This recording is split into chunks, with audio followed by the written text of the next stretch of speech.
Journeys with the Black Dog. Inspirational Stories of Bringing Depression to Heal. Edited by Tessa Whitney, Carrie Ayers, and Gordon Parker. Foreword. The suffering of depression is difficult to quantify, which is why story and metaphor are so valuable. While there have been many inspiring and evocative descriptions of depression, K. Jamison's An Unquiet Mind, 1995, and William Styron's Darkness Visible, 1990, are key examples. Most such accounts have been written by people highly prominent in their own professional lives, raising the question, can everyone expect such positive outcomes? This book reassures us that yes, it is possible. The narratives in this collection arose from a writing competition organized by the Black Dog Institute, which called on people with mood disorders and their family members and friends to describe how they live with the black dog. The wealth of stories so benevolently shared contains precious insight and practical wisdom which help deepen our understanding of what is often a silent disease. Individuals chart their journey with depression, describing its forerunners, its onset, and impact on their lives, and for many, their achievement of self-management and in some cases even transcendence. This collection captures the voices of hundreds of people aged from 14 to over 70, ordinary at one level, but at another level extraordinary in demonstrating their resilience. Many articulate that developing a mood disorder made them a better person. Collectively, the grit with which these writers navigate the rocky terrain of mental illness and the generosity with which they share their wisdom, humor, and practical strategies is motivational. One of the great privileges of working in the mental health field is that while you see people at their worst, in terms of psychological distress, you also see people at their best. During times of mental turmoil, individuals are often open, undefended, vulnerable, yet paradoxically displaying remarkable resilience. Not only do they have to deal with a harrowing mood state, but also with the associated impairment which infiltrates their relationships with partners, friends, and colleagues, as well as their capacity to work. Regrettably, this struggle commonly occurs with little external recognition or acknowledgement of the severe physical and mental anguish they are fighting, or the deep reservoirs of personal strength needed to sometimes simply face the next second, the next minute, or the next day. This collection presents a selected set of writers in relation to the type of depression they experience. Depression can range from the very physical types such as bipolar disorder and melancholia, through to the non-melancholic disorders that typically reflect the interaction between life stress and personality style. We were struck by the extent to which the writers described a particular type of depression, melancholia. Melancholia may be precipitated or augmented by stressful events, but as with other illnesses such as Parkinson's syndrome, there are also changes in the neurocircuits of the brain that have profound effects on the sufferer. During a melancholic episode, not only does the individual enter a world of intense blackness and experience a desperate sense of futility and hopelessness, but also it is a very physical state. As an individual once described, it is as if my brain is in a bottle beside my bed. During such times, a normally active and vital person might find it difficult to even get out of bed to wash or eat. In such near paralysis, an individual might need someone to feed and wash them, even to take the lid off their medication bottle. It is not always easy to know how to connect and be empathetic with an individual experiencing the black dog of depression. As a consequence of the mood state, the depressed individual becomes asocial and insular, retreating from relationships and closing down communication channels, including those with their intimate partner, their family members, and their friends. Dilemmas faced by those who care are obvious: to retreat or advance, to feel anger or concern, to offer advice or stay quiet, to protect or respect. The voices in this book provide some answers about how support can be offered, sometimes through practical strategies, but most simply through increasing understanding of the profoundly disabling and affective nature of the beast. It is clear from these stories that support and a sense of connection are important factors in generating resilience. A common analogy used in the stories is that depression is like fighting a war. In the battle for sanity, there is a desperate scramble to survive the threat to self, to discover a path, and then to stay on it in an attempt to navigate through and escape from one's mood disorder. It is an unknown landscape, often with no clear end in sight. Thus, we note a consistent theme: these too will pass.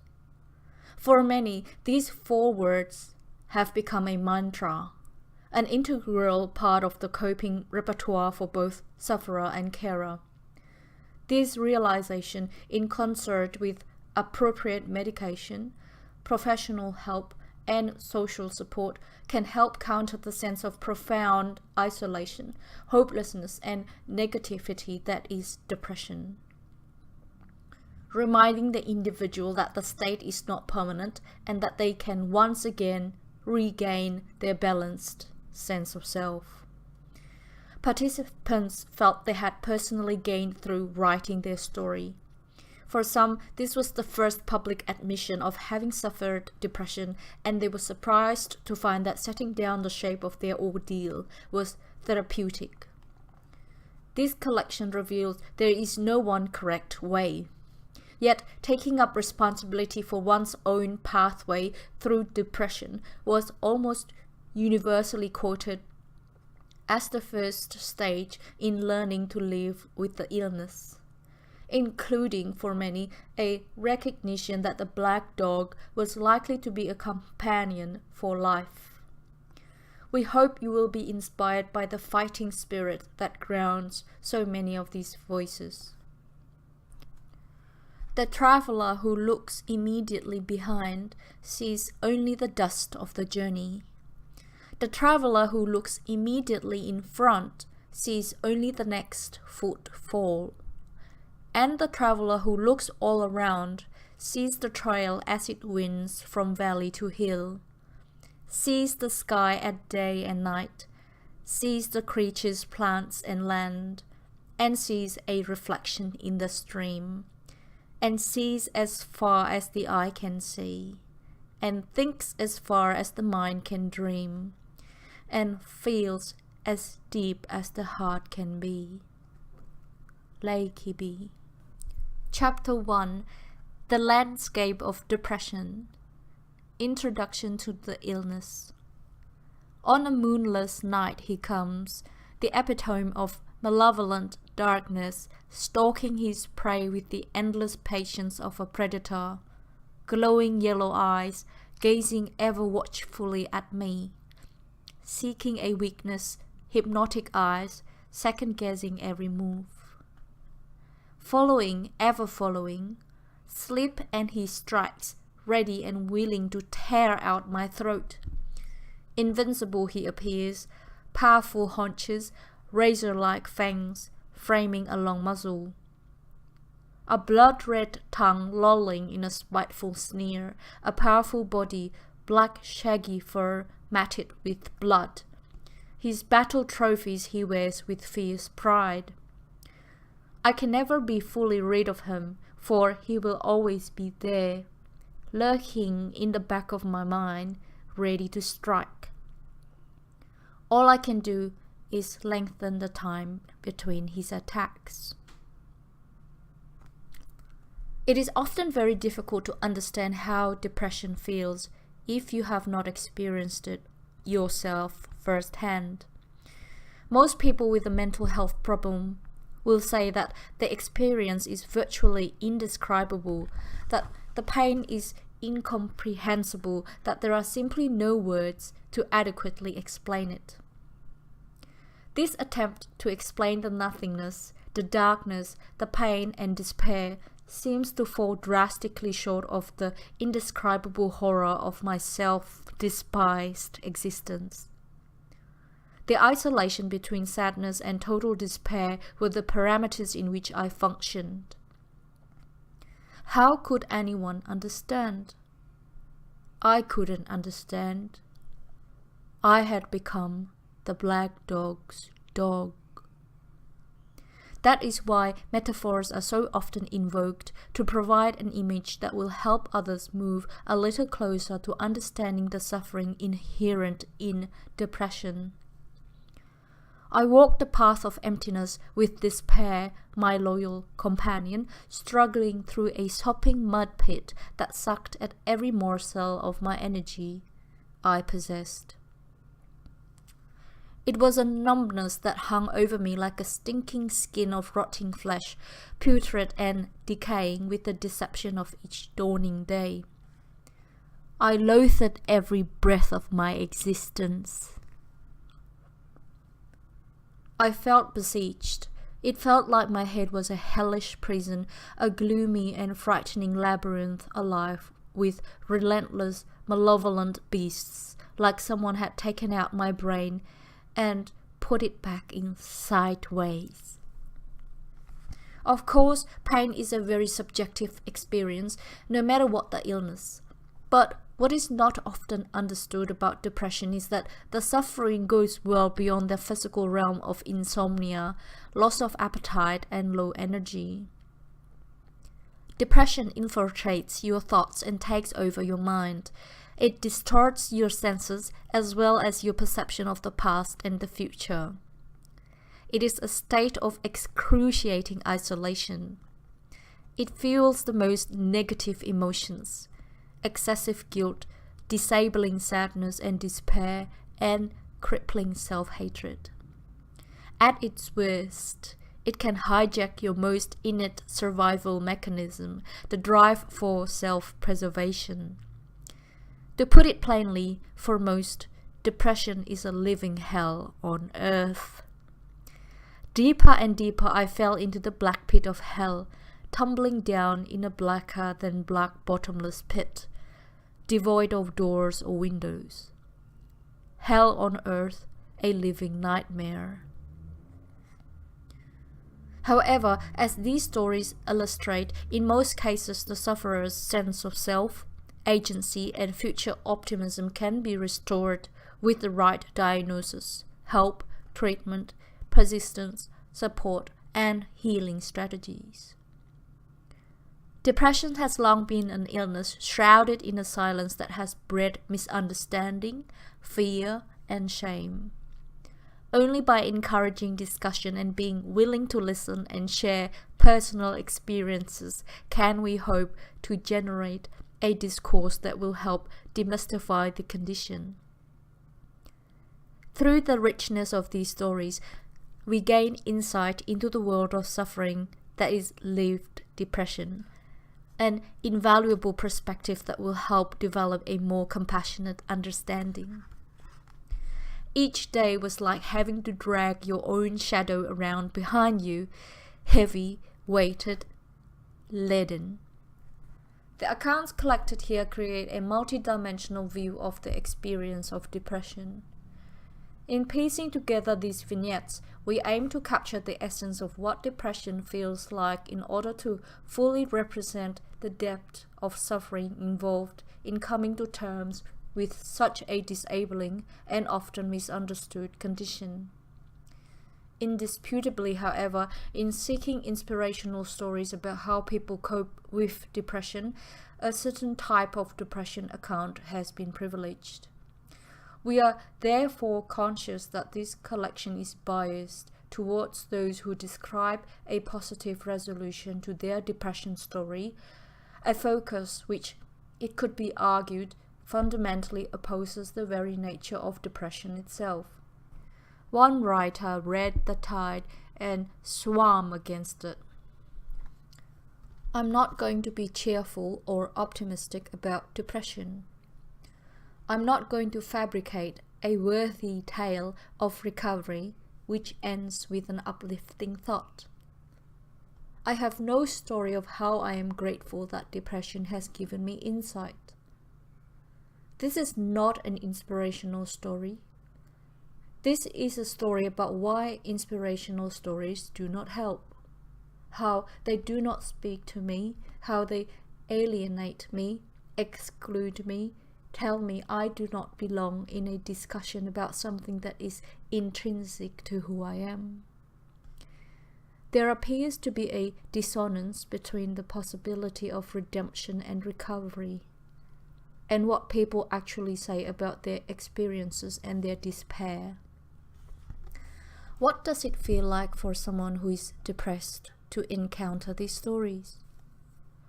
In seeking inspirational stories, what kind of talk about depression is being asked for? It suggests the language of parables, of mythology, of the hero overcoming obstacles, a desire to see the overcoming of adversity by people like ourselves.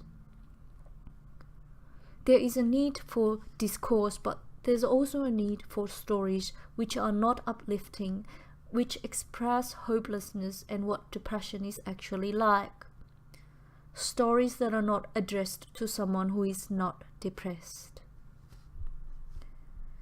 The competition framework could also be taken to exclude many other experiences of depression. For example, from those who may lack the resources, capacity, or ability to articulate their experiences. Yet, it is not our intention to exclude or silence the darker aspects of dealing with depression. In many stories, a very bleak reality is presented. There are many harrowing elements that touch on negative aspects such as self-harm, suicide attempts, hospitalizations, relapse, and drug and alcohol abuse. Yet, some of the most motivational narratives are precisely those which have highlighted the ugly nature of the fight. Because in their honest description of the journey from torment and attempts at self-destruction to some form of resolution, the reader gains insight into the true nature of the battle and the reservoirs of determination and strength needed. So, while we recognize the extremes of desperation within depression, we have chosen to emphasize the positive aspects of the journey towards well-being. For alongside each distressing testimony, there emerges a resolution, a gathering resilience, tentative hope, and growing strength. And it is the effort of moving forward that is the ultimate focus of this book. Taken as a whole, the collection evidences the indomitable strength of the human spirit. The stories we have chosen are inspiring, even if only in reassuring others that they are not alone. While we do not want to impose a concept of recovery onto the accounts, in synthesizing these stories, we do hope to highlight the fact that coming to terms with depression is an unfolding process, and there are many avenues open to individuals trying to negotiate their way through their illness to a more mellow, albeit vigilant, adaptation. Any victim of depression can find stories of people who fell by the wayside. It is not often that stories are told of inspirational people who recover and reclaim their lives. I have never shared my story before. It has been a closely guarded part of my life. We live in a society that still doesn't look kindly upon those who have suffered in this way. Dealing with depression raises questions, many of which remain unresolved. Sufferers do not simply have to learn how to cope with physical and psychological symptoms of the illness, but also with related issues of freedom, determinism, responsibility, destiny, and choice. Why? I don't deserve this. Why not? There's no answer to either question. It just is. It's up to you whether you allow it to take over your life. How did it start? When will it end? Was I born this way? Or distant? I will never be the same. I have changed immeasurably. The narratives that follow show that there is no one way of coping with depression. Everyone reacts to and deals with it differently. Just as people have unique personalities, goals, and dreams, so too do they have distinct ways of managing illness. Depression is part of me, just like my smile, my laugh, and my tears. It is all me, and like everything else about me, it is individual. There is no easy answer. What works for one person may not work for another. Beyond doubt, each individual has to find their own path through the pain and struggle to find their own meaning. As depression strikes at the heart of what it means to be human, understanding its meaning, whether medical, biological, social, existential, practical, or spiritual, is pivotal in learning how to cope. Depression has much more to do with the soul than with science. Meaningless itself has meaning. It forces us to find or to make our own meanings. Lack of meaning provides the landscape in which we can seek out new truths and rediscover that which gives us purpose. The level of engulfment, the extent to which depression is perceived as peripheral or dominant in people's lives and identity is varied. Individuals often find themselves fighting to balance the split between their actual and ideal self. Some individuals cope by identifying with their illness and learning to coexist with it. They come to accept it as an inherent part of themselves. I live with it because I'm alive, and it lives because I'm alive. It's a strange and often amicable symbiosis. It is me. To curse this depression is to curse myself. I hope one day to be well, but for now, this is who I am. Nobody asks for depression. Nobody enjoys it. Nobody wants to live with it. Nobody uses it as an excuse to garner sympathy or hurt others. When I refer to the black dog, I'm referring to the person I become when I'm unwell. I am the black dog. I become the black dog. It is not a separate entity. It is a part of who I am, and although it sounds strange, I would not feel me without it. I have to write it out. Others manage by separating the condition from themselves and regarding it as something external to themselves. Depression doesn't define who you are. You are a person coping with an illness. I find it liberating to visualize this illness as a black dog that is separate from the bright, friendly, capable woman I know myself to be. I live with it by acknowledging his presence, not feeling guilty for his existence. Typically, a diagnosis of depression catapults individuals into a complex trajectory of distress and adaptation. For some, diagnosis is welcomed with relief, representing a positive turning point and vital step in seeking treatment. It was a huge relief to know that my problem was depression, not failure, weakness of character, or a flawed personality.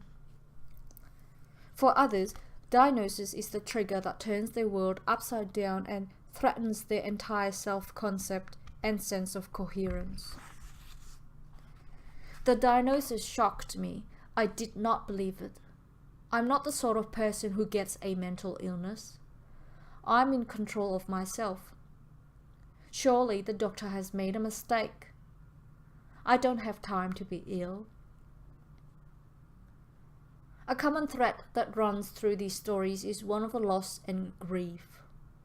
Loss of authentic self, agency, control, hope for the future, and capacity for pleasure. The girl in the photo, it's me.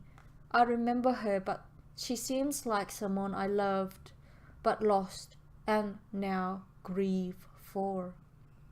I want to write in the second or the third person to isolate me from the dog, to give the dog its own entity, to show depression and me as two separates living parallel, occupying the same space.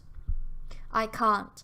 I am the black dog, and he is me. We are single, inseparable unity, greedily possessing and devouring each other. I stopped being me a long time ago, and I grieve for the things the black dog has stolen from me and buried like a bone in the dirt. I faded away to a shadow of my former self. It's a savage disease that destroys your very soul and the essence of your being. Depression takes away the one thing that you thought could never be taken: yourself. Yet, while the overwhelming, debilitating nature of depression is explicitly portrayed in a selection of these stories, there is also a strong message of empowerment. For the majority of our writers, it is clear that being threatened with depression does not mean they have to be passive victims of their illness. Choice in deciding to seek help, pursuing treatment, asking for support is still an option. Depression is a real illness. People don't choose depression, but they can choose how to deal with it. It does not have to dictate your life. You are not your illness. If things are not going well, don't wait around for another person to help you. Get in and help yourself. The sooner you tackle a problem, the better. The longer you leave it, the more scars you will have deep down, and these scars take a long time to heal. Consistently flagged through the accounts in this book is the need for early recognition of the illness, commitment to seeking help, taking responsibility for staying well, and at all costs maintaining belief in a positive future. Those who attest to overcoming their illness often carry an enduring sense of vulnerability and emotional sensitivity. Many are fearful of future episodes and for this reason remain vigilant. I'm a survivor from a lifelong wrestling match with an entity that has tried to take life from me, and I have emerged victorious but cautious. I will always need to be vigilant. Judging from my family history, it is part of my makeup. I have lost too much of my life in the lacunae of episodes and the stress between them. I don't intend to lose any more. But encouragingly, these stories illuminate a fact. The pain of depression can also heighten the capacity to experience joy. There is an upside to depression. Joy at being alive. I now have a wonderful appreciation for the good things in life. At times I feel pure exhilaration at being alive and a pulsating sensation from the very forces of life. In the following chapters, we will explore the various paths used to forge a way through depression. Initial confusion, disintegration, denial, and escapism. reactions to diagnosis and disclosure, the role of acceptance and responsibility, and the support of others. The writers outline their coping repertoires and describe what sustains and inspires them on the journey. We hope to provide a multifaceted foundation from which to view and understand the complexity of the parallel universe that is depression. Ultimately, the enduring message in these stories is one of resilience and hope. This too will pass. This is the law of your life, the only law that you must remember. To begin, 6 individuals tell their stories, charting their different ways of learning to identify, travel with, and finally, master the black dog of depression. With doubt on my side. It's a very tricky beast, that black dog. It can render your life intolerable and then tempt you with a fatal remedy, all the while robbing you of the energy to save yourself. And it achieves all this destructive mayhem in the privacy of your own mind. It turns your thoughts and emotions against you. Taming it may not be a quick process, but it is possible. The most profound step in my recovery has been learning to doubt the veracity of my own thoughts and feelings. It was not an easy thing to come to terms with, that my inner landscape was not to be trusted. But once I could objectify my thoughts and feelings, I could allow the possibility of feeling better, that change could occur, and it was something I could build upon. The new serotonin uptake medication was the final breakthrough I needed. But the confidence I have about staying well has more to do with insights into the nature of the illness. Depression tricks you. It tells you lies. It is a lens that distorts your experience, and it's no holds barred when it comes to fighting it. It's been nearly 7 years since it last blighted my life, and I have reveled in every good, bad, or indifferent day. Life without depression is like breathing without a flat, heavy stone on your chest, and I'll do what I can to stay free of it. I believe that learning to challenge my own irrational thinking, recognizing that parts of my body other than my brain can affect how I feel, and the judicious use of modern pharmacology now gives me a considerable edge. The black dog first bit down seriously in my early 20s when I was living in a hippie paradise with my husband. As despair doused me, I became inert, balled up in bed for long hours, then weeping, balled up in front of daytime TV. I went back to bed early or late, whichever best avoided sex. My feelings had heightened significance, and they were all awful. I felt a sort of superior insight.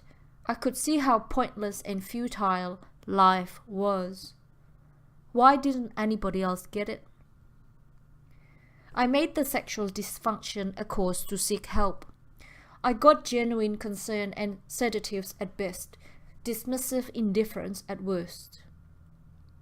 It was the start of a pattern of reaching for help, which was a mixed bag of disappointment and relentless pessimism and tiny sparks of hope.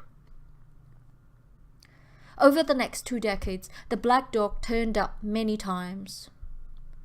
While sometimes acute, my depression often tapered off to a low-level, grey numbness until I thought I was that person.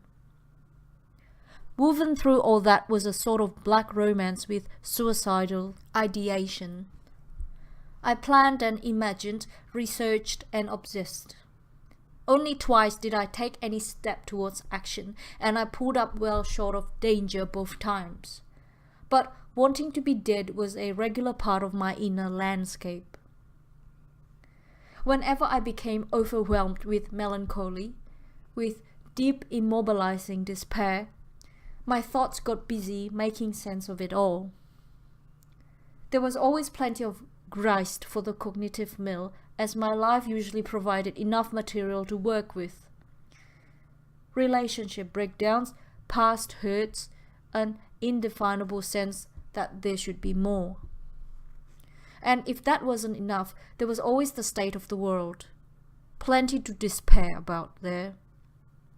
I believed I deserved to feel this way. I had this special insight into how awful it all was. There wasn't any other way to feel. There were plenty of ideologies to reinforce my dodgy thinking. Depression is your frozen rage, or the result of a bruised self-esteem at the hands of your toxic parents, or even a past life. Just express that righteous anger, speak that truth. Confront your fear, and you will be free. But those cathartic processes didn't actually work because my brain was still stuck on a broken track, shunting me back and forth on a well-worn path of gloom and self-destruction. Like the emperor's new clothes, no one, least of all me, dared to say, maybe those feelings and thoughts are not real. But my work with victims of domestic violence exposed me to some cognitive behavioral methods. Simple tools like affirmations, the lies you tell yourself until they are true, could peg back my destructive self-talk and slowly build a new outlook. I didn't have to wait until I felt better to try to start thinking differently. The process could work the other way around. Some small relief could be gained with distraction. The mornings felt different to the nights. Giving my right brain some airtime was also beneficial. Drawing stopped the bullying verbal onslaught of my left brain. So did exercise, especially weight resistance exercise. Of course, when my blackness was at its worst, I couldn't find the energy to take any of those steps, but I would get back on the horse as it abated, and it gave me a small sense of control. Finally, I got to the point where I could recognize that despite having a good job, a caring partner, and a life that was actually quite okay, the sense of doom could still be there. It wasn't a true fit. It wasn't about me at all. It wasn't even about my life. It was just something my brain was manufacturing. In the same way that a big night on the red wine or some party drugs could leave me shattered and morose the next day. It would pass, and with appropriate new medication, I could even shut down the suicidal thinking loop. These days I celebrate all my models, moods, even the bad ones. I can be normally sad, and I can have just plain old contented days along with everyone else. I can be happy too, but contrary to some ill-informed opinion, freedom from depression is not about seeking constant happiness. It is the absence of that black fog that numbs the senses, muffles sound, dulls color, divides you from your fellows, and invites you to see the sense in ending it all. It's been many years since I've needed medication. I have become a bit of a gym junkie, and I no longer work in the despair industries, choices that I believe contribute to staying free of depression. But most importantly, I know that dog for what it is now.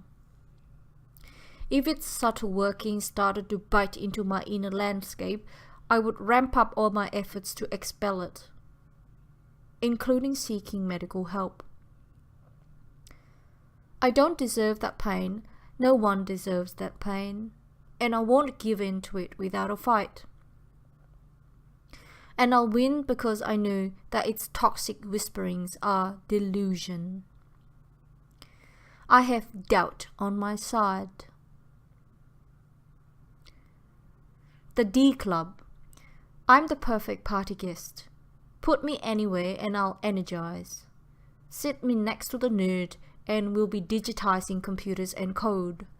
Saddle me up to an artist and it will be all art house and film noir. Introduce me to a mum and we'll be gushing over the newborn. Well, until baby needs a nappy change.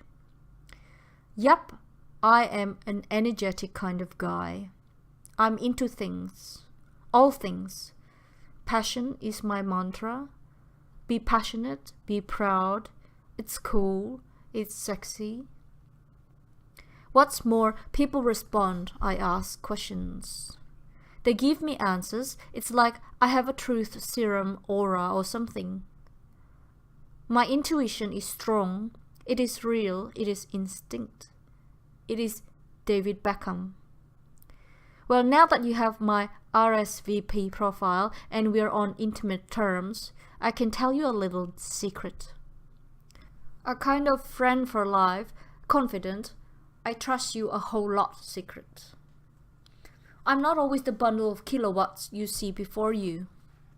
I'm not always the interesting persona who invigorates and who epitomizes the successful young professional. The man about town who's hip, happening, sporty, and fashionable. Yep, while I sit here typing this on my new ultra-portable, carbon-coated wireless notebook, because looks are important, I'm reminded of my darkest hours. My achy, breaky heart hours. And I hated that song from Billy Ray Cyrus and his mullet. Only a few months ago I finished Series 5 of Desperate Individuals. It is my own spin-off from Desperate Housewives.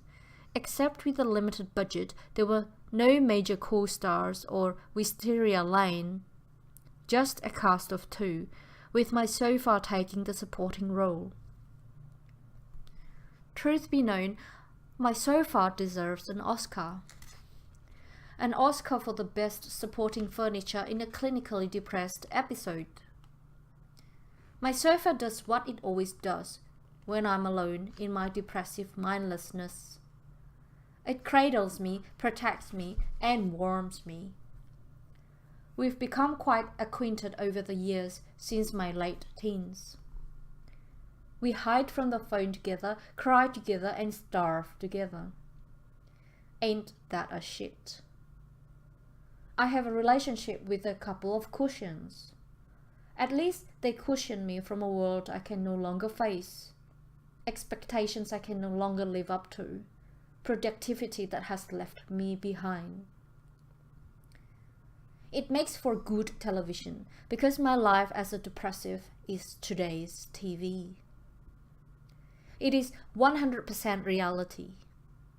It's repetitive, it's boring, it's cheap. It's a mockumentary to everyone but the participants. My sofa doesn't eat. You can tell that from the crumbs under the cushions, and with clinical depression, I'm not hungry either. So we are a perfect match. Food, my tongue is numb and I can't taste anything. So why bother? Looking back, it's hard to see when each period of depression started. That's because most depressive episodes end up being a blur. A juvenile alcoholic stupor, forgetting the hours between midnight and 4 a.m. Except in my mental state, it's a whopping 6 months that are hazy and foreign. Seconds don't exist in my world of depressive dryness. Seconds have become hours. Hours are now days. Months are lost in a timeless void of nothingness. No sleep, no interest, no energy. And it is here that life becomes its most challenging. Don't get me wrong, I'm all for the comfortable cinema vicarious experience with stadium seating and popcorn. I just wish depression was a 2-hour affair on a cold Sunday afternoon instead of the rigor mortis torture that makes it too painful to stay in bed. But even more painful to get up. Depression is incoherence, the death of well-being, direction and life. Everything aches. Everything. Your head, your eyes, your heart, your soul, your skin aches. Can you smell it? Oh yeah, ache smells, and I've reeked of it. My grandmother ached. She told me just before she died of cancer. From then on, I saw the ache in her eyes. Sometimes in the middle of a depressive episode, I see it in mine. To look in the mirror and see your own total despair is horrendous. Now, all of this is sounding downright pessimistic, and I must not dwell on the pain of the past. After all, I'm here to tell my story when many others are not. For I write this not to recapitulate history, but to shed a little light on an illness that affects 20% of adults at some time in their life. For those of you who have been or are currently clinically depressed, welcome to the club. The members only D Club. Here's your card and welcome letter, and don't forget that we have a loyalty program. You get points for seeking help, points for talking to friends and family, and points for looking after yourself. Now, news headlines would count the economic cost of depression, which is in the billions, but from a human perspective, it's simply a hell of a lot of agony. The good news is that public perceptions, which not long ago relegated mental illness to that of a social taboo, are slowly being broken.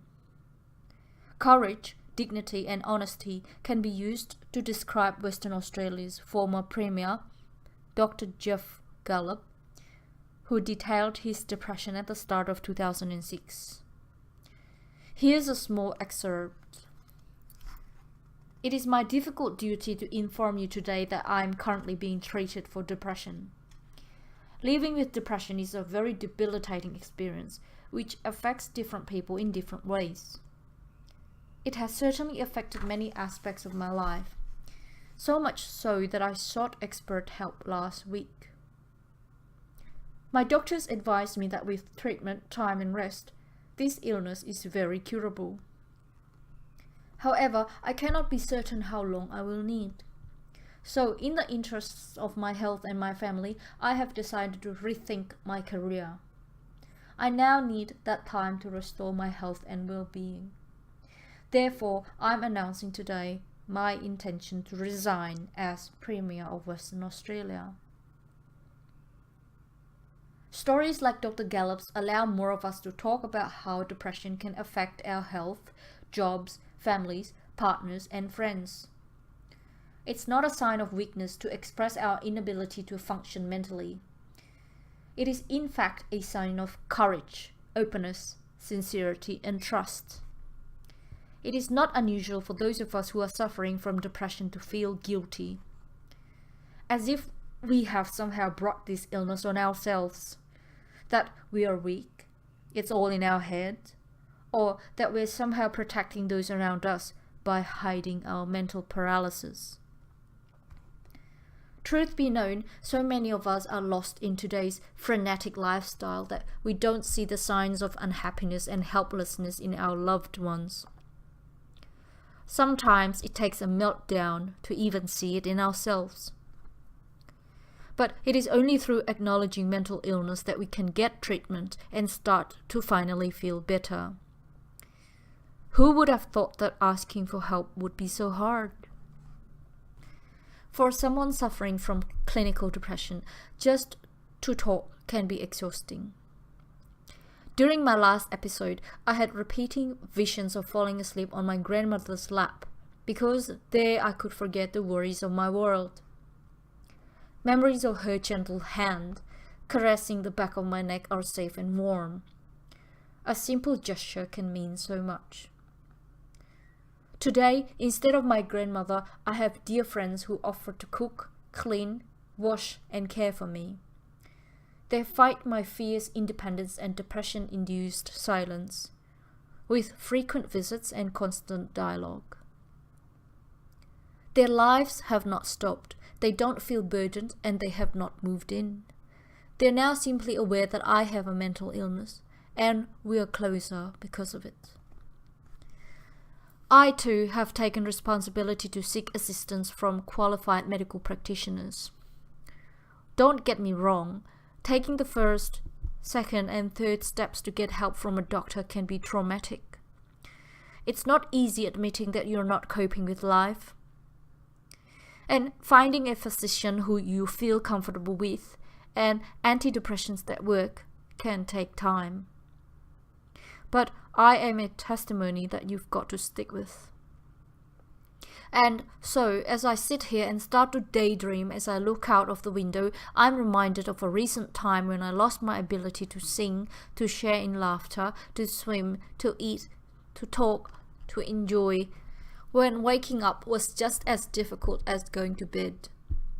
It's a frightful place that sends shivers up my spine. However, it's a fleeting memory, because Mr. Passion, that energetic kind of guy, is back. And he doesn't have time to dwell on the past. This D Club member is in remission and it's time to party. Blessed are the cracks. What images does the term black dog conjure up for me? It makes me think of those dark pre-dawn hours when you feel so melancholy, so anguished, so alone, and that gnawing feeling of overwhelming sadness has a vice-like grip on you, like the proverbial dog with a bone. Apologies for the obvious dog reference, and it feels like it will never abate, regardless of what you do. Anyone who has suffered depression would agree that things always seem worst at night. I have chosen to write about how I live with depression for two reasons. Firstly, I thought it would be a great way for me to reflect upon myself and the way that I deal with my mood disorder, and thus enable me to live better with it. Secondly, I wanted to share with people the way that I deal with depression in the hope that my coping strategies may be of benefit to others. Groucho Marx once said, "Blessed are the cracked, for they shall let in the light." Whilst I would agree with people who say that having a mood disorder is a curse, I would also say that living with one has meant that I have had to take a long, hard look at myself and reflect upon what happens in my life.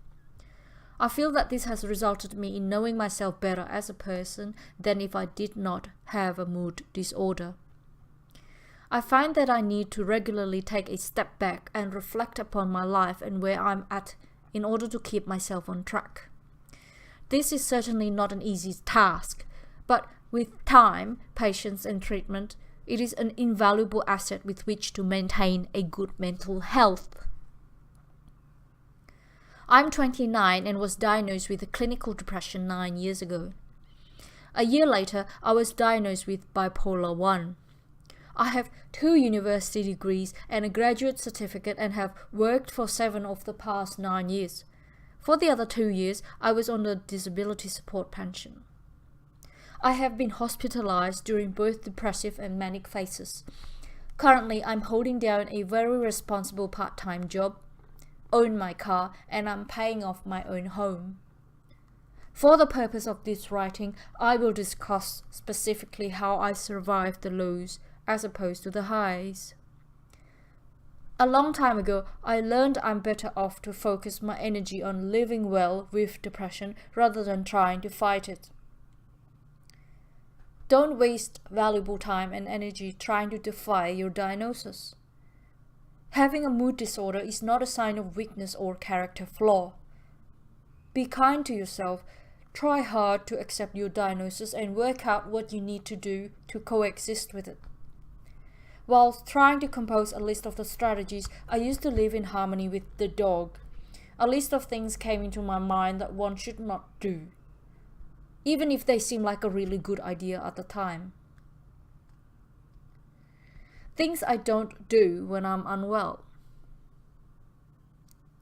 Put on a Nick Cave CD, press repeat, and spend hours or days listening to it. Sorry, Nick. Not take my medication.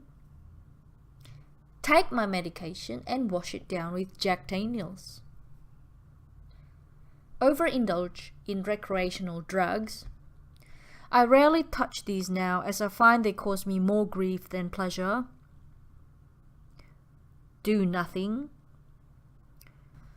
Clam up and not tell anyone how I'm feeling, thus allowing that knowing feeling to continue to tear my guts apart. Think I can cope on my own. Eat my feelings. Stuffing my face is usually a surefire way to increase that self-loathing. Cut myself or attempt other modes of self-harm in an attempt to release the pent-up pain, sadness, and frustration. Anyone who has lived with depression will know exactly what I mean here and how difficult it is to describe this feeling.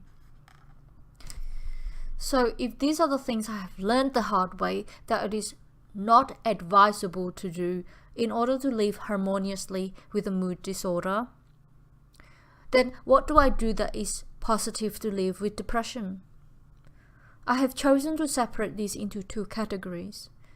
Things I do when I'm well, and do to hopefully stay well for as long as possible, and things I do when I feel unwell. Things I do when I'm all well.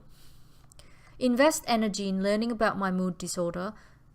Knowledge is power, and the more you know about your illness, the better you are equipped to deal with things when trying to stay well or if the going gets rough. Surround myself with supportive people. This may include, but is not limited to, family, friends. I have found out who my real friends are when I have been unwell. Others living with mood disorders that I have met along the way. My general practitioner, my mental health case worker, and my psychiatrist. If you do not see a mental health professional, get one. Have the number of the toll-free mental health helpline handy for when I do need it. This number is available from the emergency department of my local hospital, my general practitioner, and my case worker. Try in these places in your local area to find out the helpline number for your location. Be honest with myself and others. Laugh every day. It releases endorphins, and some people even say it is a form of exercise. Sounds good to me. Stop to smell the roses. Life is short. Savor simple pleasures. Exercise. They say to take it regularly, not seriously.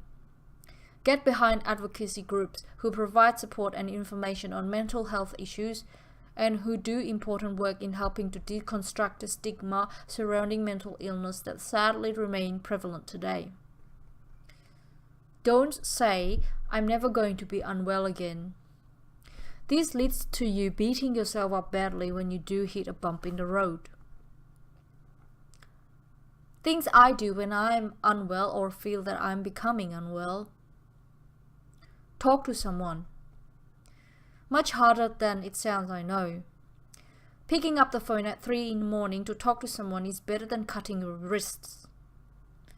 Toll-free helplines are available out of regular business hours.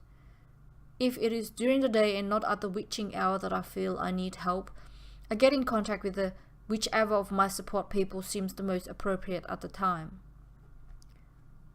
Continue taking my medication and get it reviewed by my general practitioner or psychiatrist if it no longer seems effective or other problems or symptoms arise.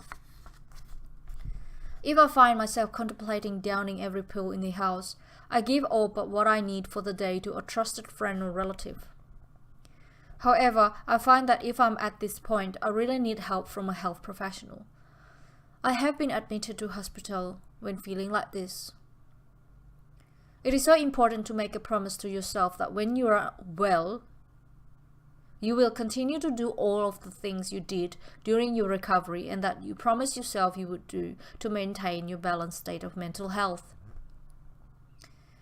If meditation, art, or keeping a journal were integral in your recovery, then these are practices that you should endeavor to maintain when you are well. Think of yourself as a well-maintained motor vehicle.